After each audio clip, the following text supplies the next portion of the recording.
नमस्कार प्रिय viewers YouTube channel Barack तरंगे आमी आशु चौधरी आपनादेरके जानाई स्वागत। प्रथमे बराक तरंगे सेरा संबाद। करीमगंजे कर्मी सभा बीजेपी के टुकलेन प्रदेश कांग्रेस सभापति रिपन बोरा। करीमगंज रागी जमीते फेर जमी दखल मेजुदेर। पाताखांदी रास्तार काज सरजमिने देखलेन विधायक कृष्णेन्दु पाल। एबारे विस्तारित संबाद।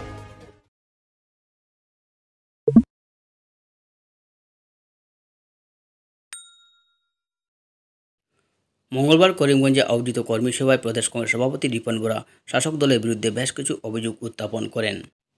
তিনি বলেন বিজেপি শাসনে এনআরসি ডিভোটারের নামে যেমন হিন্দু বাঙালিদের হেনস্থা করা হয়েছে তেমনি বরাক ব্রহ্মপুত্র সম উন্নয়নের কথা বলে বরাকবাসীর সঙ্গে প্রতারণা করা হয়েছে। এছাড়া 5 গ্রাম কাগজ কল পুনরায় চালু করা কিংবা করিমগঞ্জ মেডিকেল কলেজ স্থাপন নিয়ে শীর্ষ বিজেপি নেতারা সাধারণ মানুষের মধ্যে বিভ্রান্তি সৃষ্টি করে চলেছেন বলে তিনি অভিযোগ করেন। তিনি আরও বলেন দুর্নীতি দমনের প্রতিশ্রুতি দিয়ে ক্ষমতায় আসা বিজেপি সরকারের আমলেই রেকর্ড সংখ্যক দুর্নীতি হয়েছে। এদিনে কর্মী সভায় প্রাক্তন মন্ত্রী রকিবুল হোসেন বলেন আগামী 2021 সালের নির্বাচনে কংগ্রেস পুনরায় রাজ্য ক্ষমতা দখল করবে। করিমগঞ্জ জেলা কংগ্রেস সভাপতি সতু রায়ের পৌরোহিত্য সভায় বক্তব্য রাখেন প্রাক্তন সাংসদ সুস্মিতা দেব, বিধায়ক কমলাকান্ত দেব প্রকাশ সহ অন্যান্যরা।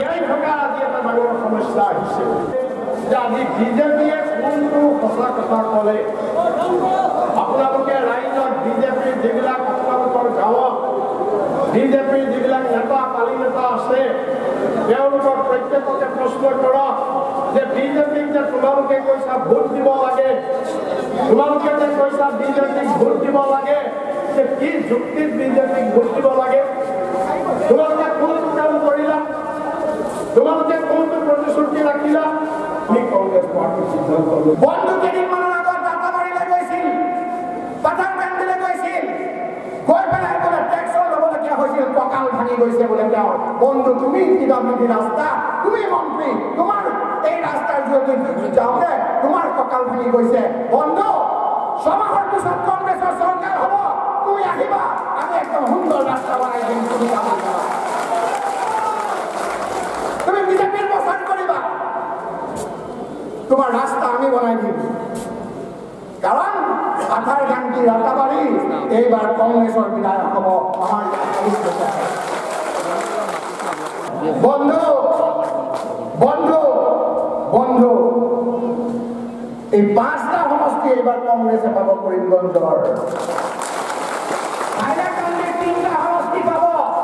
বৰাকৰ 15টা সমষ্টিৰ ভিতৰত 15টা সমষ্টি কংগ্ৰেছে পাব। 4টা বৰাকৰ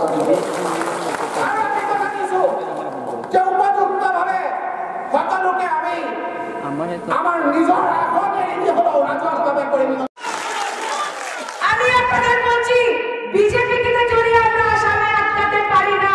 এই দেশ ধ্বংস হবে, এই দেশ ধ্বংস হবে। আর দেশকে বাঁচাতে হলে আবার আসামে কংগ্রেস সরকারকে নিয়ে আসতে হবে। এই দায়িত্ব প্রত্যেকের রয়েছে, এই দায়িত্ব প্রত্যেকের রয়েছে। এবং আমি স্পষ্টভাবে বলে দিলাম আমার মতে আমার সক্রিয় এপিসিসি প্রেসিডেন্ট আছে, শুনবেন। ধন্যবাদ আমাদের শেষ বক্তা যারা আমি বক্তব্য দেবেন সিদ্দিক আহমেদ সাহেব, তার আগে একটা কথা বলতে চাই যে আজকের এই সভা সাফল্যমণ্ডিত করার জন্য আমাদের ইউথ কংগ্রেস করিমগঞ্জ জেলা প্রশাসন গত শুক্রবার অসম মিজোরাম সীমান্তে মিজো গ্রামবাসীদের অবৈধ দখল উচ্ছেদ করার দুদিনের মধ্যেই মিজোরাম সরকারের মদতে পুনরায় জোর প্রক্রিয়া অগ্রসর শুরু হয়েছে। রাতাবাড়ি কেন্দ্রের চেরাগি ফরেস্ট রেঞ্জের সিংলা সংরক্ষিত বনাঞ্চলের বহু জমি পার্শ্ববর্তী মিজোরামের জেলায় মিজো গ্রামবাসীরা জবরদখল করে রেখেছেন। এছাড়াও অবৈধভাবে দখল করে বসবাস করছেন। সম্প্রতি স্থানীয় সহ বন বিভাগের কাছ থেকে অভিযোগ পেয়ে করিমগঞ্জ জেলাশাসক এমবি আম্বামুদান ও পুলিশ সুপার কুমার সঞ্জিত কৃষ্ণা বিশাল পুলিশ বাহিনী ফরেস্ট নিয়ে অভিযান চালিয়েছিলেন। मेरा नाम बाबरुल चौराई, मैं चरागी जीपी पंचायत के मैं सरपंच हूँ, प्रेसिडेंट हूँ। और हमारा जो चरागी जीपी का जो छोटा उबिर वन एरिया में बहुत दिनों से ऐसा मिजोरम लोग जो जमीन जो दखल कर रहा है, इसके विषय में मैंने डीसी सर को मैं बोला, लेकिन कोविड का टाइम में था इसीलिए डीसी सर भी आने नहीं सका। तो अनलॉक हो गया, इसलिए डीसी सर को इन्फॉर्म करने के बाद वो आया। तो अगर के 9 तारीख हम लोग गया, जाने के बाद में वहाँ कौन थे? हाँ 9 तारीख कौन कौन थे? 9 तारीख में डीसी सर थे और एसपी डीएसपी थे और उसके बाद सर्कुलर ऑफिसर थे, आरओ थे और राताबारी का ओसी। तो हम गया, वहाँ जाने के बाद में देखा कि वहाँ में एक झूम खेती कर रहा था। उधर में सुपारी लगाया, नारकल क्या चीज़ लगाया, तो उसने वहाँ में एविक्टेड किया। उसके बाद हम लोग पहले किया, जाने के बाद वहाँ जो ब्रिज जो है, ब्रिज को क्रॉस करके देखा, वहाँ की एक एनरेगा का साइन बोर्ड लगा हुआ था। वो एनरेगा का साइन बोर्ड जो है वो मिजोरम सरकार ने एनरेगा का काम किया। और जो ब्रिज जो है वो 3-4 साल से पहले से उन लोग वो मिजोरम सरकार सिंगला ब्रिज वो बना रहा था। छोटा मोटा वो ब्रिज अभी बन रहा है। तो हम लोग आने के बाद, वहाँ से आने के बाद 9 तारीख के बाद हम लोग वहाँ से एविक्टेड करने के बाद हम लोग आने के बाद तो 10 तारीख को सुबह में उन लोग आकर के मिजोरम का जो MJP, YMA और MNYF ऑर्गेनाइजेशन है, उन लोग जो IR को लेकर के, और उसी साथ उसमें मामित डिस्ट्रिक्ट का DC भी थे और वहाँ के SP सभी आकर के फिर वहाँ से IR लोगों को लेकर के उन लोग फिर से वहाँ तंबू करके बना करके वो फिर से घर बनाया। तो वो 10 तारीख को, फिर 11 तारीख को उन लोग आया। फिर आज 12 तारीख है, तो आज भी उन लोग वो पूरा वहाँ में घर बनाया और मामित डिस्ट्रिक्ट का जो एडमिनिस्ट्रेटिव जो सरकार के हैं उन लोग भी आया, और जो MNF और YMA उन लोग भी आकर के अभी वो घर बना रहा है हम लोग का आसाम। तो আপোনালোকে গম পাই চাগে, ইয়াতো 29 এপ্ৰিল 29 এপ্ৰিলত আমি প্ৰথম গৈছিলোঁ তাত, সেই এৰিয়াটো। এইটো আমাৰ চতুবেবীৰ বন বুলি কয়, অসমৰ হয় এইখিনি। গৈ তাত দেখিলোঁ সিহঁতে কিছু ঝুম খেতি কৰিছিল, আৰু তাৰ সমান্তৰালভাৱে এটা ঘৰ বনোৱাৰ কাৰণে ইয়াতে প্ৰচেষ্টা হাতত লৈছিল আৰু ঘৰ এটা বনাব। তেতিয়া মই মোৰ লগত আমাৰ SCF ছাৰ গৈছোঁ। তাৰপিছত গৈ আমি বাধা দি কৈছোঁ যে তোমালোকে এইবিলাক হেৰি কৰিব নালাগে, এইটো অসমৰ মাটি হয়, এইবিলাক কৰিলে আমি সোনকালে অতিকে উচ্ছেদ কৰিম। গতিকে তাৰপিছত তেওঁলোকে আমাৰ কথা নামানি আকৌ তেওঁলোকে মানে বলপূৰ্বকভাৱে তাত জেগাখিনি দখল কৰি লৈ আকৌ এটা ঘৰ বনোৱাৰ মানে প্ৰচেষ্টা কৰিলে। ঠিক সেই সময়ত আমি আকৌ মই বিভাগীয় আমাৰ DFO ছাৰক মই জনালোঁ গোটেই কথাখিনি, DC ছাৰক ছাৰে জনালে। চ' DFO ছাৰক আগতে দুবাৰমান ভিজিট কৰিছে সেইটো জেগা মোৰ লগত। তাৰপিছত যোৱা 9 তাৰিখ যোৱা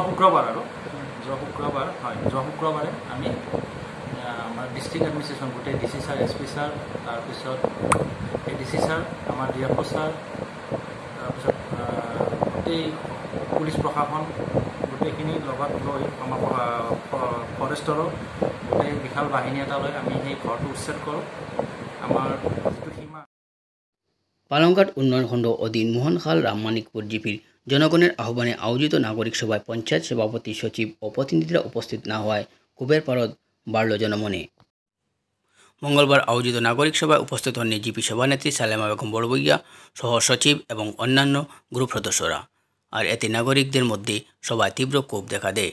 এদিন বিশিষ্ট নাগরিক লালতাং মারের পৌরোহিত নাগরিক সভায় জিপি সভানেত্রী সালেমা বেগম বড়বইয়া ও তার স্বামী বাহারুল ইসলাম বড়বইয়ার বিরুদ্ধে PMGSY, PMG, এনরেগা, GTDP সহ বিভিন্ন গ্রাম উন্নয়ন প্রকল্পের ব্যাপক দুর্নীতির অভিযোগ আনেন বক্তারা।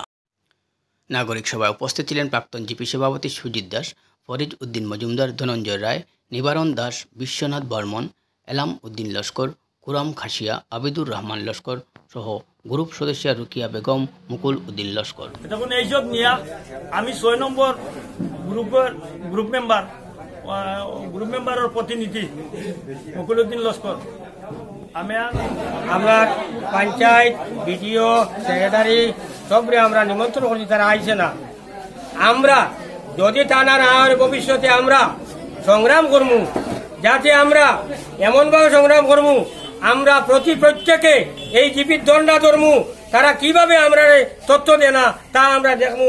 আমরা বিরাট একটা মানে আন্দোলন গড়ে তুলমু, আগামী দিনও আমরা আন্দোলন গড়ে তুলমু। এই জিপির মধ্যে আমরা তথ্য দেওয়া লাগবো, নতুবা আমরা আজকে না আমরা অদূর ভবিষ্যতে বড় করে একটা আন্দোলন গড়ে তোলার চেষ্টা করবো আমরা আর কর্ম আশা 9 নম্বর গ্রুপটা কি এখন রিলিফ নেওয়ার বিষয় রিলিফ নেওয়াটা হওয়ার পরে আমরা পঞ্চায়েতর স্বামী এটা নাম বারুল ইসলাম বারুল ইসলাম আরো তান সঙ্গে তান খেয়ে আসলা মারি দরিয়া জুড়াটে মারি দরিয়া মানুষরে ডাক্তারের সঙ্গে ডাক্তারের কাছে নিয়ে পাঠাইছি তখন দুঃখ আমরা খবরের কাছে কইবার জায়গা নাই এই নাই সেই নাই করে আমরা নাগরিক সভা করতেছি দেশবাসী ডেকে কইতেছি ও আমরা দেশবাসী এখন চাইয়া আমরা যা করা লাগে জোরালোভাবে করতাম আর যদি হয় না আমরা আগামীতে আমরা বুট বৈকট করে এই জিপির নাগরিক সভা আমরা কাজের 2016 থেকে 2020 পর্যন্ত কাজের 70টা সংগ্রহ করার জন্য কিন্তু বিভাগীয় কর্তৃপক্ষ এবং পঞ্চায়েত প্রতিনিধি বা মেম্বার প্রতিনিধিরা উপস্থিত হন নাই। এই জন্য হন নাই, তারা নিশ্চয়ই একটা দুর্বলতা আছে। আমরা তথ্য জানার জন্য এই নাগরিক সভার আহ্বান করেছিলাম। ফের মিছিল ধর্নায় উত্তপ্ত মণিপুর ব্লক চত্বর। প্রতিবাদে সামিল শতাধিক রিয়াং উপজাতি মহিলারা। দুর্নীতির বিরুদ্ধে স্লোগান দিয়ে আকাশ বাতাস মুখরিত করে তোলেন আন্দোলনকারীরা। আইন শৃঙ্খলা নিয়ন্ত্রণে পুলিশ মোতায়েন করা হয় ব্লক চত্বরে। দীর্ঘক্ষণ চলে ধর্না কর্মসূচি। দক্ষিণ হাইলাকান্দি মণিপুর ব্লকের বরুণচড়া কুকিছড়া জিপির এমজি এনরেগা প্রকল্পের কাটালতলি থেকে বাংলা ভাষা পর্যন্ত 3 কিলোমিটার রাস্তার কোনো কাজ না করে ম্যাটেরিয়ালস বাবদ মোট 41 লক্ষ টাকা আত্মসাৎ করার অভিযোগ নিয়ে মঙ্গলবার দক্ষিণ হাইলাকান্দি ব্লক কার্যালয়ে ঘেরাও করেন স্থানীয়রা। মূল্য দিছে আমি রাস্তা নাপাওক, আমি কোনো সুবিধা নাপাওক। ল'ৰা ছোৱালী যদি এটা গাঁৱৰ যদি ল'ৰা ছোৱালী আমাৰ যদি বেমাৰ এটা হয় তাক আনিবৰ কাৰণে আমি সাহস নকৰোঁ। কি ৰাস্তাত কিবা এটা অঘটন যদি ঘটি যায় তেনেহ'লে আমাৰ কোনো উপায় নাই। 4 ঘণ্টা ৰাস্তা আমি খোজকাঢ়ি কিবা ল'ৰা ছোৱালী আনিব পাৰিম নোৱাৰোঁ। সেইকাৰণে আমি চৰকাৰক এইটো বিচাৰোঁ, যিটো আমাৰ 40 লাখ টকা দি পালে যে ৰাস্তা বনাবৰ কাৰণে দিয়া হৈছিলে সেইটো দিয়া হওক আমাক। ইমান এইবিলাক যিমান মানুহ আহিছে খোজকাঢ়ি আহিছে 4 ঘণ্টা 3 ঘণ্টা নোখোৱাকৈ ৰাতিপুৱাৰ পৰা ৰাতিপুৱা 5টা বজাৰ পৰা উঠি অহা, কিন্তু চৰকাৰে সেইবোৰ নেদেখে নেকি? মই সেইটো প্ৰশ্ন কৰিব বিচাৰোঁ। চৰকাৰক মই ক'বলৈ নাযাওঁ, চৰকাৰে চব জানে। সেইটো প্ৰশ্ন কৰিব বিচাৰোঁ কি চৰকাৰে কি সেইবিলাক নেদেখে? কি ইয়াত বিধায়কসকল কি নেদেখে সেইবোৰ? আমি কি ভূমিপুত্ৰ নহয়? নহ'লে আমাক মাৰি দিয়ক, উলিয়াই পেলাই মাৰি দিয়ক, কিবা কৰি মাৰি দিয়ক। এনেই জীয়াই মাৰি থকাকৈ মাৰি দিয়ক আমাক। সেইটো আমি আশা কৰিছোঁ চৰকাৰৰ পৰা। কিন্তু এতিয়া দেখা গৈছে যে চৰকাৰৰ ফালৰ পৰা যিকোনো বস্তু যিকোনো প্ৰাপ্য যদি জনতাৰ ফালে আহে সেইবোৰ আমি প্ৰাপ্য পূৰা নাপাওঁ। কিহৰ কাৰণে নিদিয়ে আমাক? আমি কি ভূমিপুত্ৰ নহয়?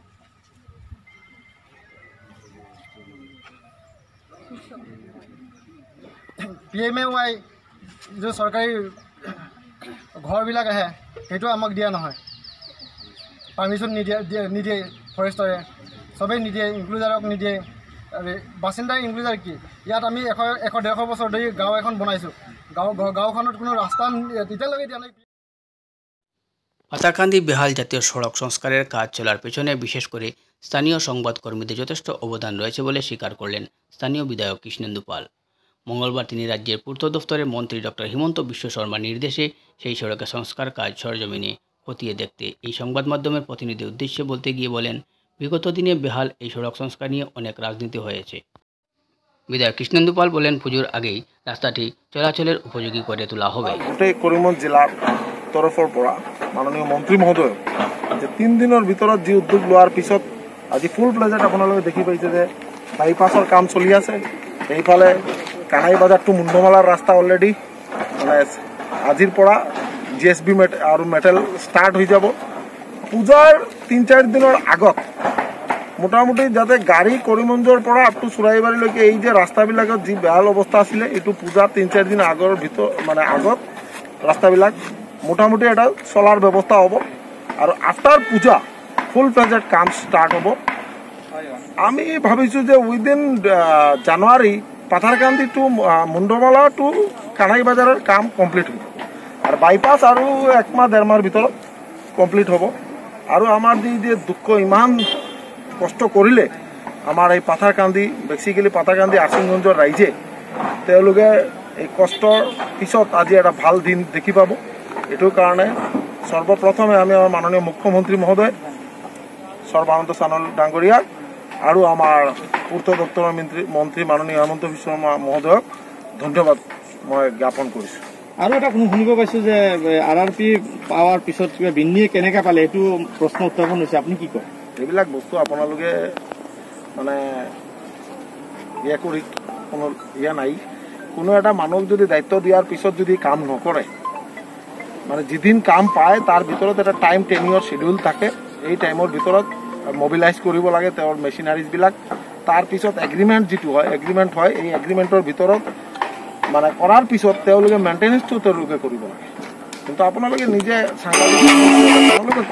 আপোনালোকে ধৰ্ণাত বহিব লাগিছে, কণ্ট্ৰেক্টাৰে কাম কৰা নাই। এইটো কাৰণে আমাৰ কিমান দুখ লাগিছে। আমাৰ মাননীয় মন্ত্ৰী মহোদয়েও দুখ পাইছে যে আজি কাম এলটমেণ্ট হোৱাৰ পিছত কণ্ট্ৰেক্টাৰে কাম কৰা নাই, মেইনটেনেন্স কৰা নাই। এইটো কাৰণে মানে এইটো এটা মানে কোনো কৰিমগঞ্জ জিলাত বা বৰাক উপত্যকাত কেতিয়াও দেখা নাই যে সাংবাদিকে ধৰ্ণাত বহিছে।